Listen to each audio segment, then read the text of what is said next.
Welcome to the ITM Podcast.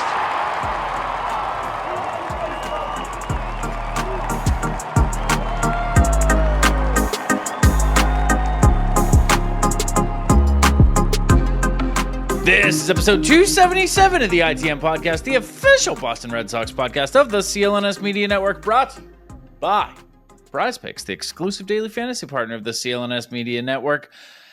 And the Boston Red Sox won a series, I guess. Sure doesn't feel like it. My name is Joey Copponi and Scott Neville. Scott, how you doing?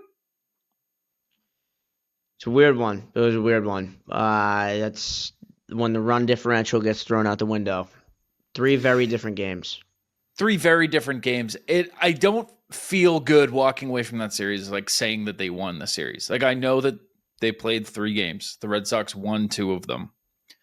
I don't feel like that was a series win. If coming off the White Sox series, you told me, hey, don't worry, they'll bounce back. They'll win 2 out of 3 in Tampa.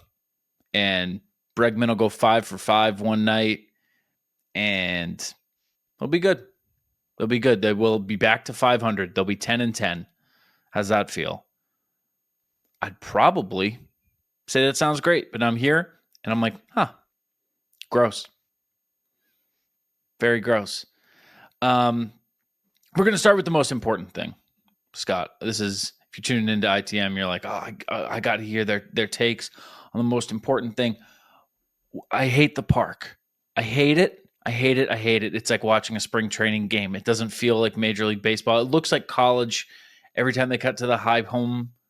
I hate it. The walls are falling apart. The bases won't stay in, which is something I just made up. It's awful. It's awful. The one night the ball's carrying, one night the ball's dying. Horrific. Do you like the park? I love the park. Yeah, okay. Because I like the idea of big leaguers playing in like a college-ish environment, in the sense of like a lot of runs, a lot of home runs. You take the Yankees stadium dimensions and you put the Florida weather there. It's like, that's ridiculous. Chaos. And I just think that's kind of fun. And I like that. Again, the thing about baseball is these guys are so good generally. You see a ball go in the outfield and it's like, well, that's God. Like, you see the swing and you go, that's a pop-up. So obviously it's going to get caught because it's Major League Baseball. This was 3 days of like the Duran thing where he hit that pop-up and they were just like, no idea. And like people losing the ball in the lights.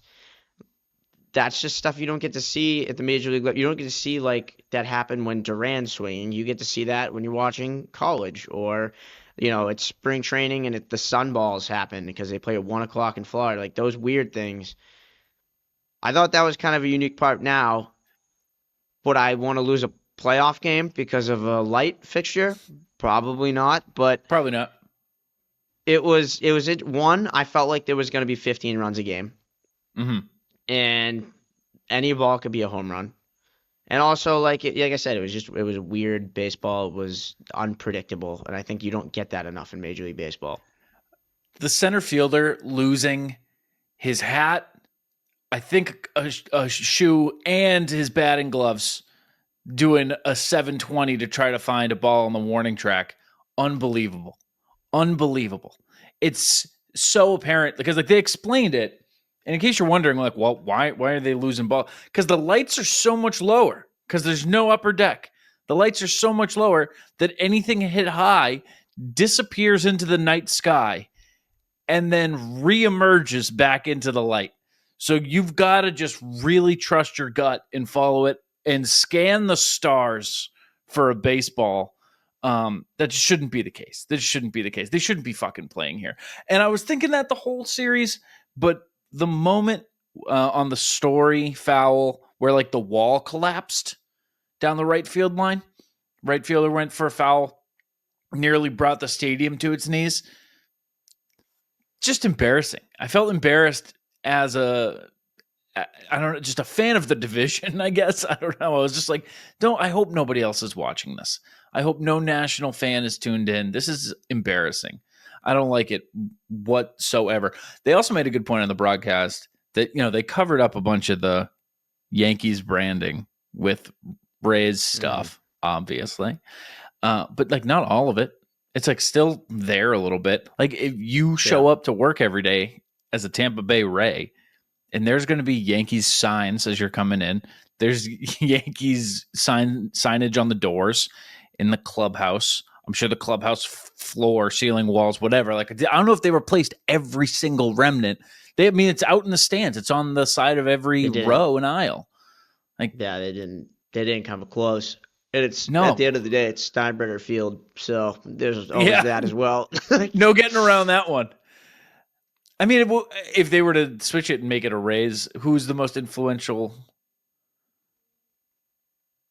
Tampa Bay Rays executive owner? Oh, we're going to executive and ownership. Heim? Then Would they name it after Heim? Heim, yeah, probably Heim. Probably Heim. The Heim Bloomfield, who's also now with the Cardinals. Like they just can't stay with their own team. I love that. It sucked. I don't know. Didn't enjoy it. They should. The weather too. You made a great point. The weather. They're not going to be able to play in the middle of the summer. They're not going to have day games. There's my idea. They should play in a dome. Oh. Yeah. Like a nice, like upscale, like state-of-the-art dome? No. I'm talking picture a hockey rink. Okay. Right? And you pull up the ice. You know how it's all cement under the ice? Sure. Carpet. Green carpet. Turf. You mean state-of-the-art artificial turf?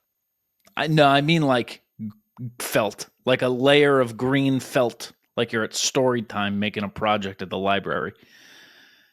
And then play baseball on that. That's my idea. What color would you make the roof? What color? Yeah. I don't know. Whatever color baseball is. Whitish. See, but that wouldn't make any sense. No, it's like baseball themed. People will see the color and they'll be like, oh, it's off-white, like a baseball. I don't know. It doesn't seem very realistic. Seems kind of like a silly, goofy idea you're throwing out there that no one would ever actually do because of Major League Baseball. But no, you're right. That'd be way too insane, even for Major League Baseball. Because if that happened, I would say I've played on better fields, and there's no way that I've been on better fields than, like, say, like Brown University wouldn't have just like a better baseball field than. Like, I think they do. They do. Rays. Dude, Major League Baseball has a Florida problem. Have you seen the attendance at Marlins games? I have not, but I can't imagine they're good. No, it's like 7,000 a night. Well, the problem is they have poor Florida teams. They have poor teams, but they also, it's like, I don't know. I think there's got to be more to it. Like, even when the Rays are good, they don't sell out playoff games. The Tampa St. Pete thing that's absolutely valid. I think if Miami had a good team 45 fucking minutes, Foxborough fills out, and it's football, but whatever. Yeah, but that's from 45 from Boston, not from Tampa. I would imagine they're similar sized cities. I don't know. I can't Tampa fight you on population 400,000. Boston population 650. Okay. So they're different, but they're not. But they're not as far as you would think. But it's not I don't know. They just don't have the culture of like the diehard sports fan over there. They don't. There's so much going on there. They can too do warm other for things. baseball. We can't play ball. It's too much. No. There's other stuff going on. It's nice, and there's a beach. In St. Pete, you've got the water docks. There's a lot of shipyards. Mm-hmm. And if you go to downtown Tampa, there's the highway. They got a bar. Chili's. They got a Chili's recently. That's actually good. Let's not screw around with that. That is good. That's a good thing. So people are probably doing that. People are probably at Chili's. People are probably at Chili's. I got something to say about the blowout game. I was going to say 3 for $15. 3 for 15 with the. Do they still do that? Versus going to a Tampa. I think it might be more expensive now, but I think they still call it that. Dude, yeah. Applebee's does the 2 for 20, or did the 2 for 20. It used to be 2 meals for $20. Now it's 2 parts of your meal for $25. And it's like, do you want half a sandwich and some lettuce? 2 for $25. Fuck I think you, Applebee's. people that do those, like the $5 foot long, those type of things, like I feel like these people totally forget when they're doing that marketing that inflation exists, and at some point you're going to move the price. Like I've never understood when they affiliate it with the monetary figure, because that's going to change. Yeah. The $5 footlong one is crazy because people, it's like the only thing people think about when they think of Subway, besides the pedophile. They go like, Right. The two associations are, hey, these sandwiches used to be way cheaper, and remember when you guys had a pedophile as your mascot? That's like it. But and your pedophile the pedophile that lost a good amount of weight. No, he did. He did. So Getting good for him. That he, good for him. He looked better near the end. Near the end. Is Jared Fogle alive? Probably. I feel like I remember him dying. I feel like that'd be a big deal if he did die. No, he's alive. He's only 47. I would have guessed he was 47 in those ads. You know who I thought of today was the Sprint guy, the Can You Hear Me Now guy. And then they tried to bring him back. I think it was like AT&T was like, I'm with Sprint now, or AT&T. That guy went over and was like, fuck Sprint or Verizon or something. And then they were like, hey, man, nobody gives a shit about you anymore. And you look a little bit like Jared Fogle. So, why don't you eat rocks? You're talking about Paul. Paul? Mm-hmm. Paul, can you hear me now? Good. Mm-hmm. Better call Paul. Better hear Paul. Can you hear me better now, Paul? A lot of strikeouts in game 3 here. 8 out of 10 batters near the end of this. 9 strikeouts in total, 8 of them coming on 10 batters from like the 6th to the 8th. Dude, Garrett Whitlock, just to repeat myself for like the 500th time, when he looks good, he looks unfucking touchable. And when he looks bad, it's a heart attack every pitch. Every pitch is just looks like, you could take a hack at it from the couch. Getting that Whitlock and Weissert, shout out Weissert, getting out of the jam. Like to win 1-0 in a Sean Newcomb start is fucking crazy. That's a pitching achievement from the Boston Red Sox when that has not been the case at all this year. And the rotation is hurt, and the rotation is not playing up to the way that they are. That's just like exactly what you needed, exactly when you needed it. Shout out them. Not going to get series MVP, I'll tell you that. But good try, good run. Yeah. Dude, the blowout game. This is what I wanted to say before the Whitlock thing, but I'm saying it now anyway. Do you shut them off? Like, if they're down 10-1 in the third, you shut it off? In that specific game, I did quit on that game. But, so I think it was 14-1 in the third, 11-1 in the third, whatever it was. 11, there was a point. 11-1. It was at that point where it was like, I have to watch a lot of these games for the job. Let's take this one off. I get the gist of it. Dude, I don't know what sickness is living in my brain, what worm, what parasite, what demon has possessed me. I have to watch those games. There are sometimes in August, game 2 of a series, it's 5-3 in the 7th, and I go, I just want to put a movie on and go to bed. Like, there are times where I'll shut off a game that's like relatively close. Maybe not that, because I go 5-3 in the 7th. I would probably see through. But there are times I shut off games. If they're down 21-2, I have to see every fucking pitch.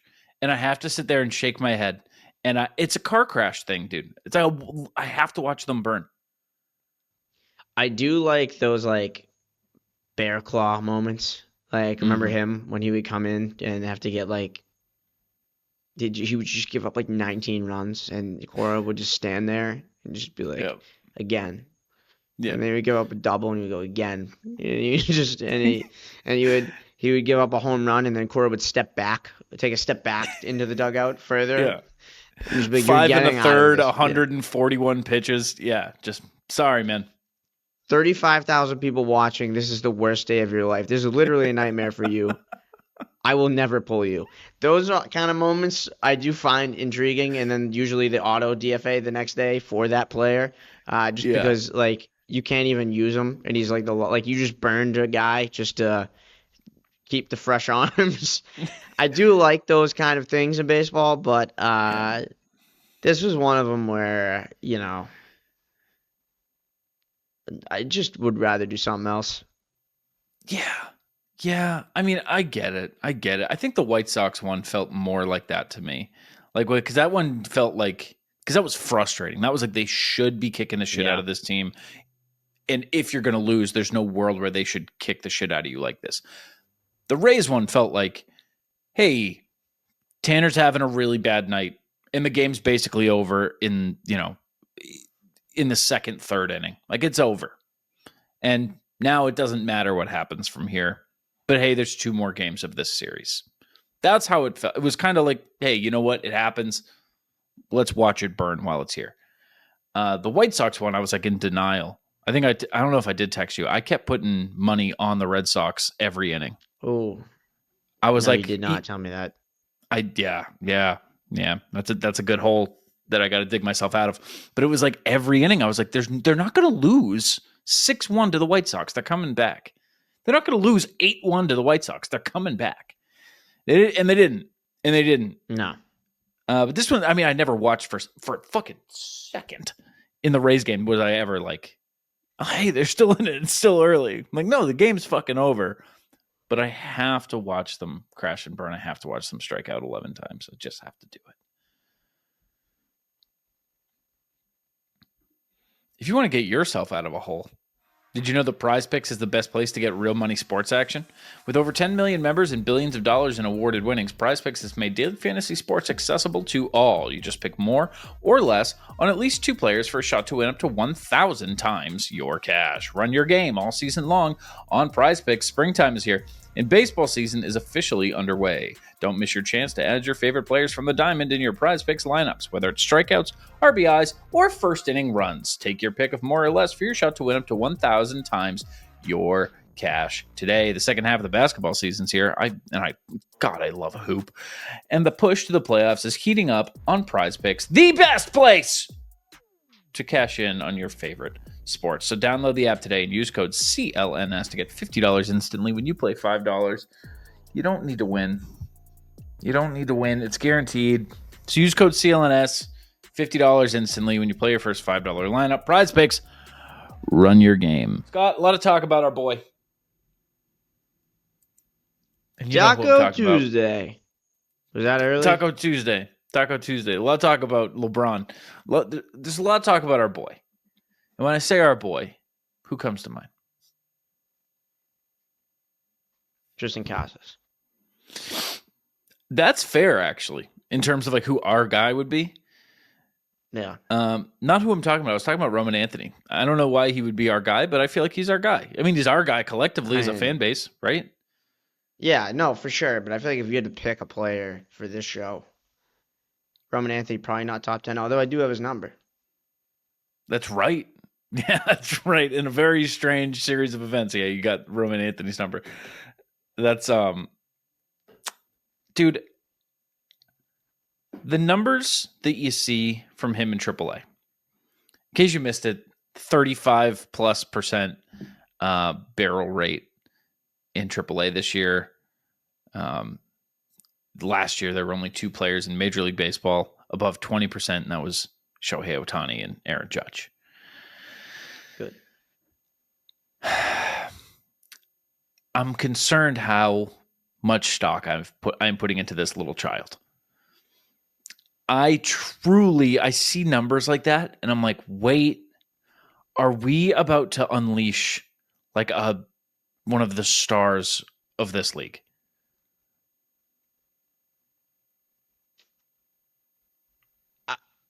I don't know. Yeah, probably. It's one of You those think things so? where, yeah, I mean,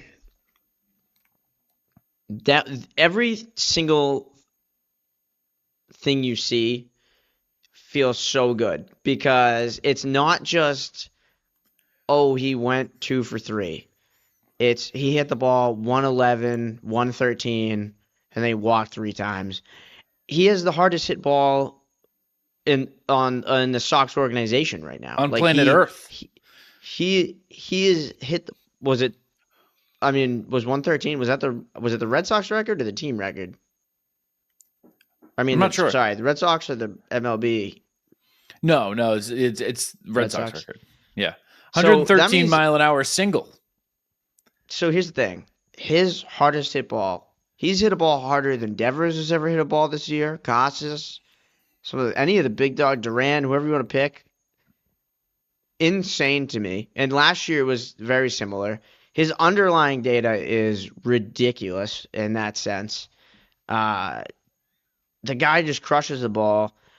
Now, the thing is, if you just have a guy that's a 110, 115, maybe 120 OPS plus guy on this team as constructed, you're in a really, really, really good spot. So that's kind of what I'm expecting. But could he be a superstar? Yeah. Like, could he be 30 home runs? Like, it sounds like that's possible. I don't want expectations to overshadow whatever it is that he does when he's here. But goddamn, this one impossible? This one is truly impossible. There are going to be expectations. Like, this is the guy. Like, they talk about, the big three being the saviors of the Boston Red Sox. It's centered around Roman Anthony, and it's been that way for quite some time. Basically, since he passed Marcelo Meyer, and it was like, hey, actually, Roman Anthony is the top dog, which at this point feels like 2 years ago. Yeah. And he was, I think, 18 years old at the time when that happened. 19. I think he's 20 Yeah, right still. Yeah, he's still very, very young. They all are, to be fair. It just has felt from that moment that when people say the big three are looked at as these saviors of the organization, that they mean Roman Anthony and his supporting cast. I don't know what leaving him in Worcester any longer does. I am going to put it at 65% that he's here Friday. Ooh. I'm feeling, and that feels low to me. I think I'm like hedging my bet by saying 65%. I want to say 85. Why would you still leave him there? I've just always assumed that it was going to be injury related because it's, again, he's the hardest one to, well, no, not anymore. It's all difficult now. It's hard to get him up and figure out how this works. I mean, it's not. It's Ceddanne Rafaela playing a whole lot less. Yeah, I mean, look, I get that, but his thing about Rafaela, and I know I am of the, like, I was always the one being like, when people were talking about trading Willier, it was like, whoa, you're pointing the wrong guy. But Roman Anthony, another lefty, so you'd be replacing a righty for a lefty, furthering the problems that this team has. Mm-hmm. And you've committed to Duran in left to the point where Cora won't even play him in center. He's playing Campbell over him in center in days where there needs to be movement. That's kind of weird to make a change. Now Duran would be great in center. That's not the problem. It's just like it would be strange to me if the game plan was, hey, wait till Anthony's up and then we're gonna pivot Duran to center. You would think he would be able to play it on a day that they really need a center fielder, and you're just gonna put a rookie that has very little experience in there instead. Although he's more comfortable in center than the corners, whatever. I don't know. It's kind of a weird. Now, I'm saying all this, but this is also kind of the whole like when in the offseason, the whole like Soto's a lefty argument. It's like, all right, well, that's cool, but like he's one of the best players in baseball, so I think we'll figure it out. Yeah. But yeah, I don't know. I think Rafael has actually been even though he's struggled at the plate, he's had a decent amount of RBIs and really good defense. I mean, game 2, he arguably saved the game with a diving catch, and it was far from his only highlight play. You got to be able to hit too, but I don't know. It's just a little closer than I think. It's a little more confusing than I think, like to just bench him because you are now basically killing a former top prospect. Again, it's for Roman Anthony, but it's weird. Wait till an injury and then everyone gets to play the whole time, and he gets more season. Nobody has to take like a 1-month cool off until someone else gets hurt. I just don't know if he's the guy that you keep down there just waiting for an injury. He's surpassed that. He's the top prospect in baseball. Listen, I think he deserves like a hey man, you've earned it. Come up here moment. Yeah, I just think listen, when he gets called up, it's forever. I'm not saying that it's not like when the 15 days are over, he's going back down. I just mean make it kind of fit naturally. I'm not opposed at all. They call him up today, I wouldn't care. I mean, I'd be thrilled actually. It's just I don't know. I don't get the urgency, but there's a lot of smoke around it. Not that I don't get the urgency. I just don't think the urgency it's been a lot of fan urgency and not a lot of like, I don't really think there's any other smoke besides fanfare. But at the same time, they called up Christian Campbell when he was less ready than Roman Anthony is right now. And that guy has worked out pretty well to start. I think it's also like if you were leaving Roman in Worcester at the beginning of the year,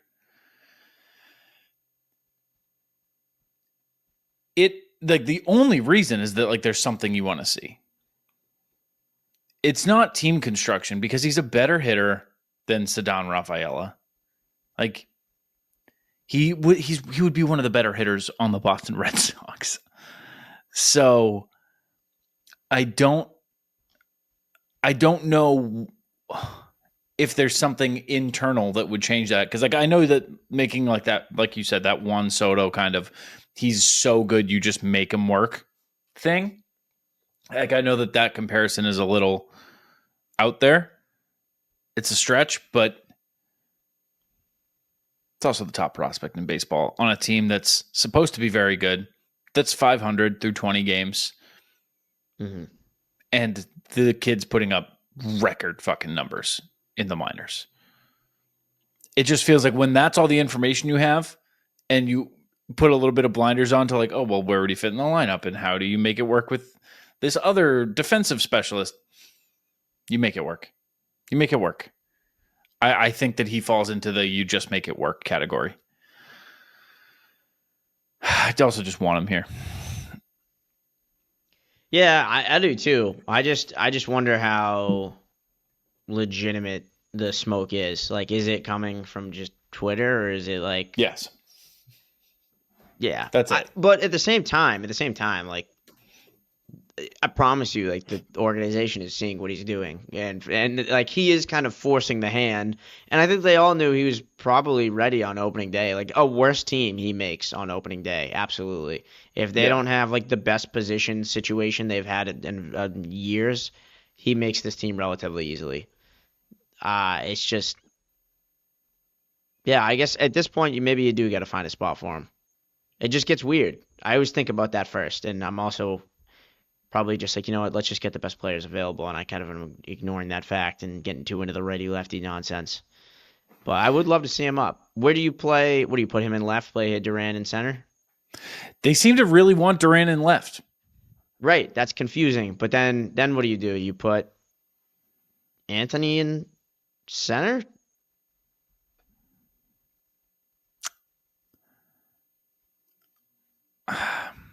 I mean, that's what's weird about it because you would have guessed that they would have put Jaron in center had you not seen them like be allergic to that idea this year.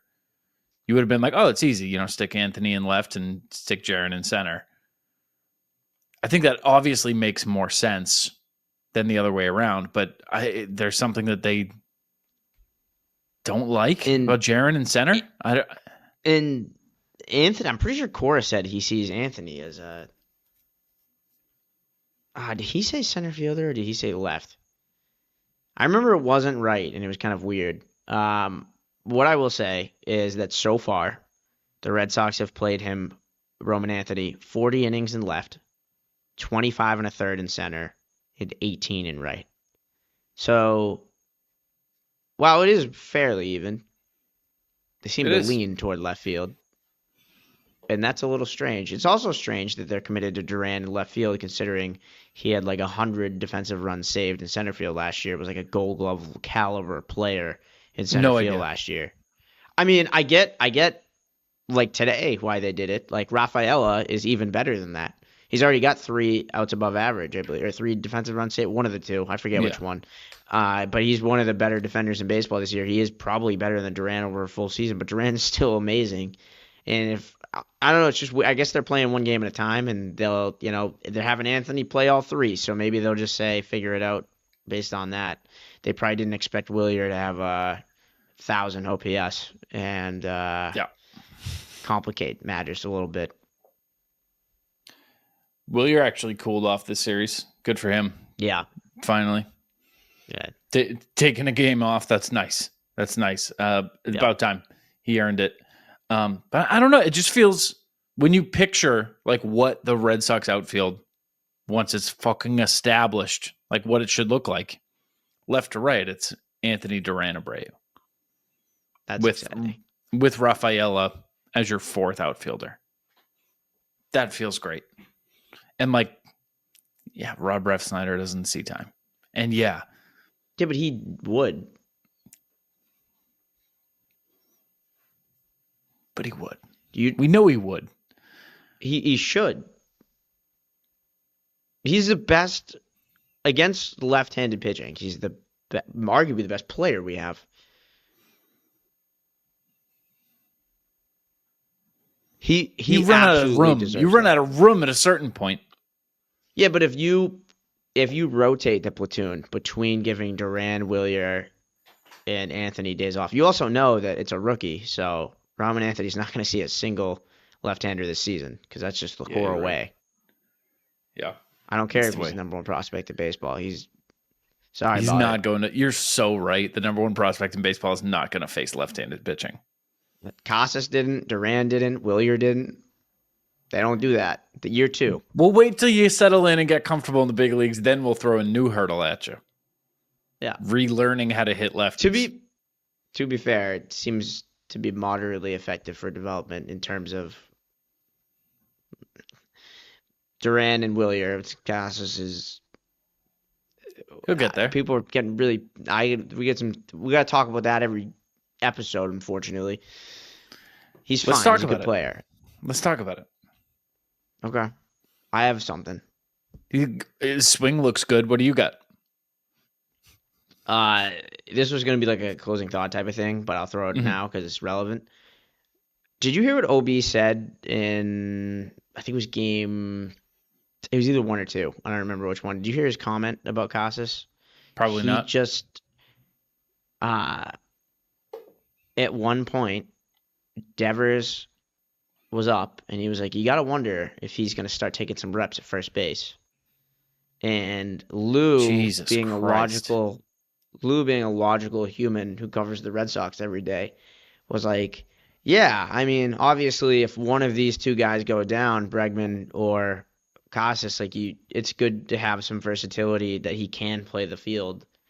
And OB was like, yeah. But also, if Casas isn't hitting, then you need to figure out. He doubled down on his dumb. Yeah, he was like, if Casas doesn't work out, you don't have any first base options behind him. And it's like, you cover this team every day. You know he's got a career 120 OPS plus, and you're on the train of bad. You've been in this, covering this league since I've been alive, and you're going to do the whole April 15th overreaction to a player having a couple bad weeks. Like, that's what you're doing. Insane to me. This is like it at certain positions, it makes sense. If you want to talk about Connor Wong after one good year or something like that, like we don't know, like obviously he's hurt, but like the catcher position, if you're talking about like obviously when he did get hurt, you see how bad it is behind him. But like there are certain situations where I could understand that thought process. But what are we talking about? It pissed me. It's one thing like when fans say it, when people on Twitter say it, it's annoying to me. I talked about it last episode, how annoying it was. Yeah. For the voice of the Boston Red Sox to be like, oh, bad 2 weeks for Casas, probably not going to work out as a player in the big leagues. Like he was talking about it from a frame of if Casas doesn't work out and you have to like bench him, you don't really have another player to like be the new starting first baseman. Like that was the framework he was working in. And I thought it was one of the most insane, because for as boring as he is, I've never found him to be the overreaction guy. Like there's very rare that usually when Dave O'Brien does something where I'm like, oh, it's because he like tried to make a joke or something, and he's never, like it's just not his thing. This was like a take where I was like, oh, what are we doing? Like I didn't expect that from you. I thought you'd be more mature than that. And usually Dave O'Brien's like hot takes are like, hey, I'm just gonna say it. The Oakland Athletics, they need a new ballpark. This Coliseum, it's falling apart. Like his hot takes are usually something like that, where it's like, yep, Dave, yep, we know. We've all said that for about a decade. We know. And I don't know. Or he'll like with the pitch clock last year, he wouldn't get over the fucking pitch clock. He's just talking about, these games, they're a lot faster. Like those are usually his takes. To say something like Casas, in case they cut him, he might want to go back to school and get a degree. Like, what are we talking about, Dave? Casas is your first baseman. He's your franchise first baseman. Yep. Absolutely. And you better hope that he has a down year so that his extension, doesn't start with a 2. Mm-hmm. Yeah. Because if he plays to his potential, that's what you're talking about. A lot of money going to Tristan Casas. As it should. He strikes me as a guy that wouldn't sign an extension, that would bet on himself. But I agree. If that's the way they can go. I mean, maybe Breslow can get him to sign for like $84, like he did with Campbell and Crochet. That seems to be the way. I mean, he also, in the doc, he did talk about loving, but he said, if I could sign a lifetime contract to stay here, I would. Yeah. So, and I believe him when he says that. Like, I don't think that means he's going to take a discount of $100 million, but I believe that he would like go to the fullest extent to be like, hey, I enjoyed here. I'm happy here. I want to make something work. Yeah, I think if he got 30 contracts all at the same value, I think he would pick the Red Sox, it sounds like. But I don't know if I do too. I don't know if that necessarily means he would give a discount. Although I did hear that comment. Speaking of discount, series MVP. Shout out Blake Sabol for going 1 for 1. So he's at the top of the list in terms of just stats for the series. Good for him.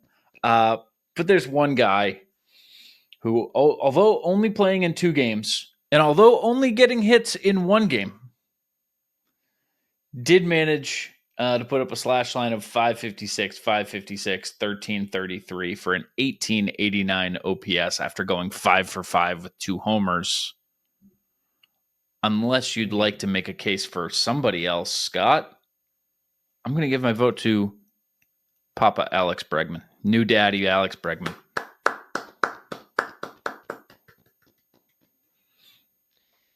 Yeah, really not much to add there. That's a win. That's a pretty easy one. Yeah, that's an easy one. The next up behind him was Jaron, who at 273 with a 1021 OPS. So, did play in all 3 games, went 3 for 11 versus 5 for 9 from Breggy. So, I think that game right before paternity leave, to be like, yeah, I'm dropping this 5-for-5 2-homer game on you, and then I'll be right back with some more dad strength. Very cool. Very, very cool. And I didn't see anybody acting irrationally on the internet about him taking paternity leave. Check that out. Are we growing as a society? Probably not. And I think that's going to do it. It's going to be a good one. For like the first half, yeah. No, I think it's going to be the whole series is going to be good, man. 4-gamer, 4 of them. Monday show. Really? Ew. Yeah, I know. Monday morning, the series ends. Oh, right. Yep. That makes sense. Yep. Off day Thursday, Friday, Saturday, Sunday, Monday series. Yucky. Yuck. Gross. Why do they play in the morning if the marathon is 1 happening and 2 people are 2 working? I have no idea. It's just one of those things where they say it's a tradition, so it's cool. It's quirky. I do like that there's weird stuff like that, but you're right. It doesn't make logistical sense. I liked it when it was like the only AM game throughout the baseball season. Like that was cool. But now you have so many international games. You get morning games. And I think 2 other teams do 11 AM games for some reason. I think the Cubs do one. Yeah, I was going to say, I feel like I can think of at least one. I don't remember who it was. Yeah, that used to be our thing. So, I mean, if you're not doing that, I mean, I don't know. You going to go? I don't think so. Steve goes to that neither. every year. He's big on that one. Mott's? No, Peralt, pretty sure. Peralt. I bet he'll be there. Yeah. Unless I'm making that up. I feel like he loves that game. Am I crazy? It sounds like something he would either love it or hate it. It's one of those things that he has a strong stance on for sure. Yeah. No, I don't know when I'm gonna go next. Yeah. Might start seeing us at the park more though. That'd be cool. It'd be cool. You think they'd say what's up? Who? The people. The folks? Yeah, they'd say what's up. Probably to me, not to you, because you have a really intimidating presence. Well, that's just true. They can't really say much about that. People see you and they get a little nervous. I get it. Just a physical presence that people go, wow, I didn't realize how big he was. Not that. I meant Go ahead. something else. Like what? Scary. Yeah, just like a big physical presence. No, like a serial killer. Oh, like a creep. You ever watch Mindhunter? No. Well, Yeah, like Friends. what's that supposed to mean? Joey, we gotta do a pitching preview. Oh, okay, folks, it's 4 games back at home against those shitty-ass White Sox again. Game 1 is going to be TBD versus Martin Perez. Dinkins' Dunedin start was scrapped in place of a Newcomb start on Wednesday, and what a better time for Big Dink to take the bump than on a Fenway Friday. And folks, you guessed it, the deal is back. This Friday, participating Dunkins get a double dose of donuts on Dinkins Day and double the deal on Dunkachinos. If Dinkins gets double-digit punch-outs, get your daily dose of Dunkins this Dinkins Day only at Dunkin'. Martin Perez sucks. 5 hits and 4 2/3 against the Sox last weekend. 18 Ks in 17 innings. Blah, blah, blah, blah, blah, blah, blah, blah, blah. Game 2 is going to be Garrett Crochet versus Shane Smith. Crochet had a pretty good start his last time out. Perfect into the 6th, no-hitter into the 8th, but I'd really love to see him take that next step forward, though. It's about time. Shane Smith could very well be the next shining star coming out of the MLB farm system known as the Chicago White Sox. 2.04 ERA through his first 3 starts of the year. Game 3 is on-field photo day for anybody going. That means you can go on the field and take selfies, I guess. I don't know. There was no information online. Tanner Houck versus Sean Burke. Tanner Houck now has a 9.16 ERA through 4 starts after giving up 11 in 2 1/3 against the Rays. Through 4 starts, listen to this, Scott. This is the part you're going to want to listen to. This is the interesting part. Through 4 starts last year, his ERA was 1.35. He had 8 more innings of work, 17 more strikeouts, 5 less hits, and 15 less earned runs. Holy cow. Sean Burke is no one. 4-seam slider curve. This will be the 8th start of his career. Dude gets barreled. In Game 4. The Marathon Monday and, more importantly, Puffy Vest giveaway day game. Whoa. Is going to be Walker Buehler versus Jonathan Cannon. Walker Buehler could do himself a big favor by getting out of homer trouble. 4 homers in his first 4 Red Sox starts. 6 of his 12 earned runs coming off of homers. That 5.23 ERA would look a lot better if it's a 2.61. And Jonathan Cannon, Johnny Cannon, Jake Hands, Janet Jackson got shelled by the Guardians his last time out. He throws actually, who cares? Dude sucks. And that is going to do it for your pitching preview. Oh, if they don't win this one. Oh, if they don't win this one. They need to. They need to so bad. Let me tell you, Scott, how instantly this Rays series win would get washed away if they lost or even split this series and walked away with anything short of a winning record across these 7 games against the Chicago White Sox. It would, yeah. I've been very calm so far. Even after like the first Rays game, people were high alert, and it was still like, hey, let's relax. Like, it's, again, talk to me at 40 games in. But as you have mentioned before, like going like 2-5 against the White Sox or something like that, that's going to be a mark where when you look back and you go, what happened this year? If they fall short, it's like, that was one where opportunity for sure, and they didn't take advantage even a little bit. Yeah. You got to at least win 3, I feel like, against the White Sox now. Before it was, now there's more pressure because you got to come away, as you said, the season series against the White Sox. I don't know how many people are going to be losing the season series against the White Sox and still be playing meaningful baseball games in October. Not many. And yeah, that 3-1 win would make them 4-3 on the series. Like, a sweep here is unrealistic to say, 4-game sweep. Like, I understand it's a Dinkins day on Friday, which, is going to help you, but they have 4 Dinkins days. They every day is a Dinkins day when you're a White Sox fan. Make that a Except quote for that card. Except for that one guy. Shane Smith? Yeah. That's a dog. Yeah, he's a dog. Crochet versus Smith is actually going to be pretty sweet. This is a great series across the board because you got a Fenway Friday, which is always good. It's going to be Roman Anthony's debut. And then you got Crochet Smith. That's awesome. And then you get the Sunday Tanner Houck. This one's not that great. On-field photo day. And then the Marathon Monday game. So like that guy named Jonathan Cannon pitching. Johnny Cannon. Johnny Cannon? How does he not go by Johnny? You got to be Johnny Cannon. And you're a pitcher? That's what I mean. No, that's all the appeal. I would have drafted him first round. It'd be sick it'd be a sick name to have if you were a truck driver. Like, to be a pitcher and have Johnny Cannon? Get out of here. So that's going to be something. I think I'll tell you this. I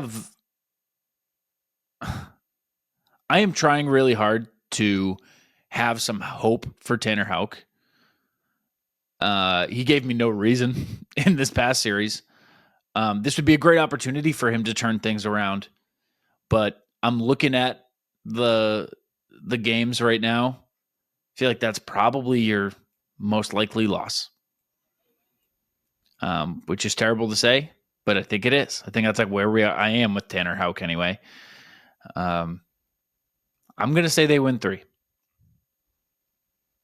Yeah, I think so too. I'm not necessarily pinning the loss on Houck. Mm-hmm. Because this does feel like, he beats a bad team, and then you really don't know what's going on with him, and then it takes longer to figure out. I think Red Sox stats had some interesting data about how last year he had a sweeper and a cutter, and now it's kind of just one bad pitch instead of 2 very different pitches. So don't love that. That's the most concerning thing to me. A tough start, something's happening, but seeing that your pitch mix is a problem. Like this is what happened with Whitlock when he became a starter. He just started screwing around and his pitches started to blend, and then it was like, all right, the guy we saw with the 1 ERA in the bullpen doesn't exist anymore because his repertoire is different. It seems like we're getting the similar situation now with Houck. And that's not something you just fix in a day. No, and I'm surprised that Andrew Bailey would let that happen, knowing that when they do the bullpens, he's in the the radar thing. Come on, dude, you played baseball. What was it called? The radar that does Gun? Spin rate. No, the advanced pitch one. master thing. Yeah, that's not it. But yeah. Oh, that's gonna piss me off. Anyway, yeah, that I would think Andrew Bailey wouldn't let that happen, given, especially you even saw it in the doc, how he's very involved in every pitch and how the spin rate, the velocity, mostly I feel like the metrics that show how filthy a pitch is, all of the basics. He is watching for all of that, and it would take a lot to start smushing 2 pitches together. So I'm surprised they got to that point, and especially because after last year, you would think you would kind of keep doing what you're doing. Yeah. I think we should make predictions for every series, not just record, but just of a thing. Okay. This guy's gonna homer, or Sox are gonna win on. There's gonna be a walk off this series, or there's gonna whatever. Just some kind of a prediction. And I'm gonna stick with my guns that I already said earlier. My prediction is this is Roman Anthony's debut. And it feels wrong as I say it. I'll say that too, just to cover my own ass. It feels wrong. Kind of like you kind of convinced me earlier. I'm gonna say Rafaela gets 4 RBIs in the series. I like that. 4 games. A lot of opportunity. But not really, because Roman Anthony's going to be playing center. And then they're going to realize that's a bad idea and move him to left and all that. And then they're flip Duran, and Duran's going to be like, I haven't played this in 3 months, but I used to be a Gold Glover in this position, basically. So maybe we'll figure it out. I think a lot of talent. Plus, Devers is moving to first once OB gets to do the announcer manage for a day thing that they do. Yeah, they shouldn't let him do that. It's crazy they let him do that. Yeah, that's coming up though, right? They do that. It's a game before Marathon Monday, so that'd be the Sunday. Yeah, well, sometimes it's the game before Marathon Monday, but I think they usually do it 5 days after Jackie Robinson Day. That's how he requested it. Oh, got it. I don't know why. That's just how he wants to do it, I guess. Okay. Give it some space, I guess. Yeah, but not too much. No. Follow us, subscribe on YouTube. Would you do that for me, you guys? The Red Sox Clubhouse on YouTube, Red Sox CLNS. And if you're watching on YouTube, go find us wherever you listen to podcasts, Spotify, Apple, whatever, Google Play, Mixer. Is that one? No. Twitcher? No. Those are 2 different. Those are wrong things. What am I thinking of? What's the other one? I think Mixer is one of them. There's Google. There's a Google playlist thing, podcast. Google Pods. I don't know. Yep. We're everywhere, dude. SoundCloud, maybe, probably not. Go follow us, please. Please do it. You can follow us on the socials at ITM_pod. You can follow me at Joey Copponi. You can follow Scott at Scott Neville 46, just like the number Roman Anthony is maybe going to wear. He should have a 7 in his number. He feels like he should have a 7, like a 17. You know? I would love to see him wear 46.